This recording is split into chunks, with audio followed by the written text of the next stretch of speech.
সকালবেলা পরোটা বা রুটির সাথে যে ভাজিটা হয় হোটেল স্টাইলে, সেটা আজকে দেখাবো।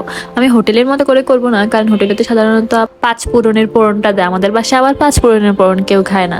আমি ভাজির জন্য আলু, পটল, গাজর, কাঁকরোল কেটে দিলাম কিউব কিউব করে। তারপর এখানে আমি আদা দিলাম সামান্য পরিমাণে, তারপর পেঁয়াজ দিয়ে দিলাম। পেঁয়াজ কুচি দেওয়ার পরে একটু হালকা রসুন দিব, তারপর একটু হলুদ দিব ওজন মতো, মাপ মতো। তারপর একটু জিরা দিব, তারপর একটু হালকা মরিচের গুঁড়ো দিব। তারপর এগুলোকে হাত দিয়ে মাখাবো, এখানে কোনো তেল ইউজ করি না, একটু লবণ দিব।